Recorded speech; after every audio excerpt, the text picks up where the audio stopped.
Hey, this is Justin. We are live. Let's get the duck under the tree here. So it is Wednesday morning, August 7th. Just finished up big snowstorm, not snowstorm, rainstorm yesterday. And so we are, I won't call it stranded, but we're spending one more day in the Cleveland area. And this is unexpectedly. So we're staying at some friend's house right now.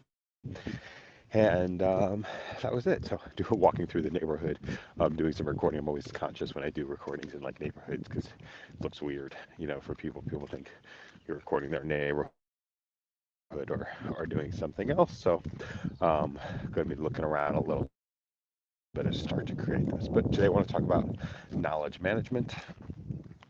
How do we start to take, like for me particularly, like how do you start to take all these recordings and then turn them into something that we can actually work with, create and build off and ask questions about and have conversations with, and all that fun stuff to make them useful for, what else what else do I want to say about that?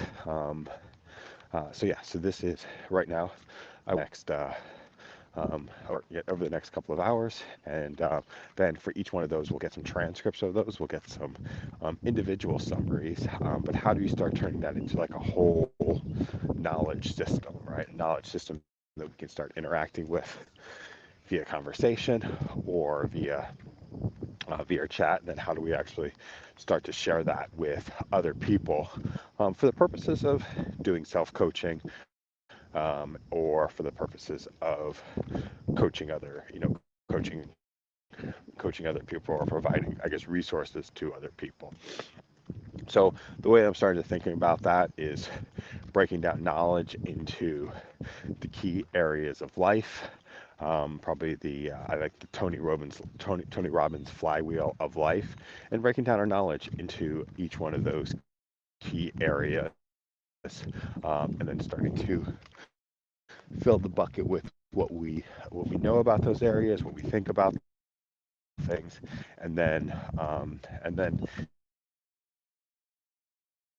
being able to ask questions about it, especially when we're trying to create something new, when there's like a gap between where we are and when the experience of what we're actually, what we're building and creating might not be as, the experience of what we're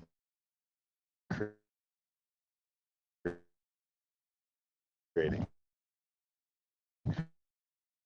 might not be up to snuff for where we want to be. So if that makes some sense. So that's the there's a tool called Delphi, which I just learned I can actually act with via chat. Probably won't go that far right now with the audio version to be able to call into and to be able to chat and to be able to get some of the recordings of those conversations to start to some of those conversations to start to work with. But then we want to get to like what's the structured way of what's a structured way of one creating our information, and then two, what and then making it usable, and then also enhancing the quality of what we put in there so we can have doing some of the self-coaching that we want to that we want to work with and and build off of. So right now, what I do is I get most of my stuff sits in kind of in the individual native tools. So for instance, this one's going to be going into StreamYard. That's where it's going to be live.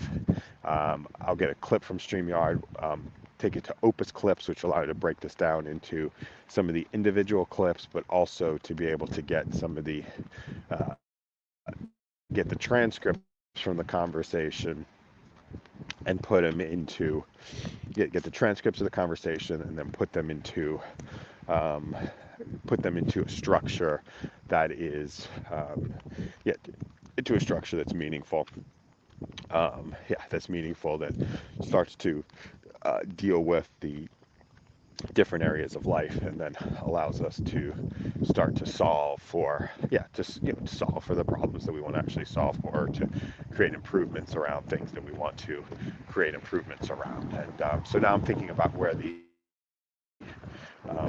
actual location is. I'll actually see stored for it to be read by Delphi, right? Then how do we dynamically change what's included and what's not included? How do we start to make improvements on the conversations that we're having? And then how do we start moving these things? How do we start moving these towards more goal creation type work, or achievement of particular goals? So that's what I'll be messing around with today, creating a bunch of videos, having a bunch of conversations,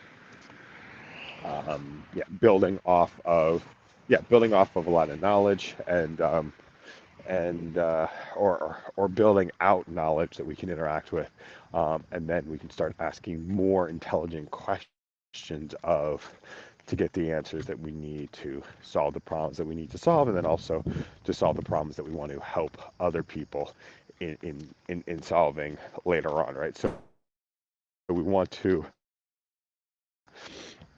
whole idea is to have knowledge, the best way, starting to teach the knowledge and interact with it, and chew it up and chew it up and spit it out is probably not the best analogy, but like chew it up and make something meaningful of it. Take random ideas, take random thoughts, take random words, and then actually turn them into something more meaningful and more impactful on the back end, that can be expressed in a way where people can interact in a meaningful way.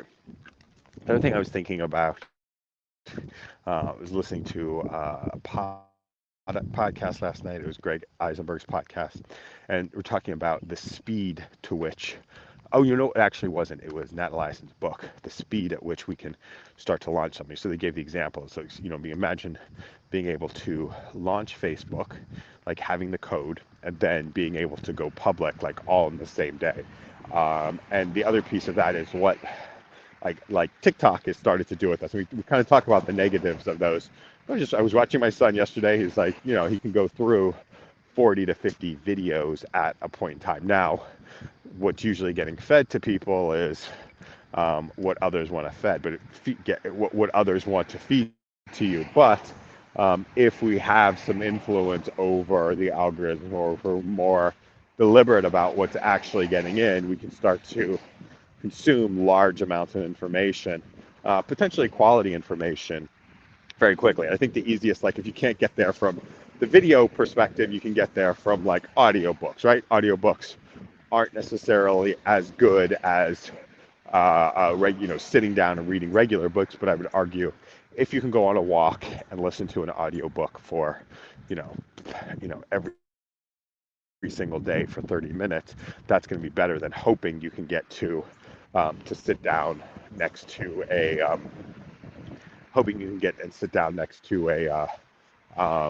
a regular book, and then doing the reading that way. So that's the way that that's the way we're starting to think about it. That's the way they're starting to.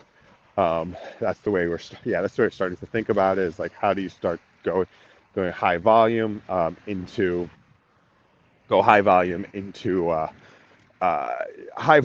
and have the brain continue to be engaged with the stuff that we're actually creating, and then being able to have conversations with our knowledge to be able to access those blind spots and that stuff that we don't know about to access the blind spots and the stuff that we don't know, and that's the whole purpose. And then also to emerge kind of new ways of to, I don't know if it's emerge, to surface new ways of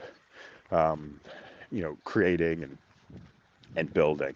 All right, going on a little bit of a random streak here, is also looking up as we're starting to create this.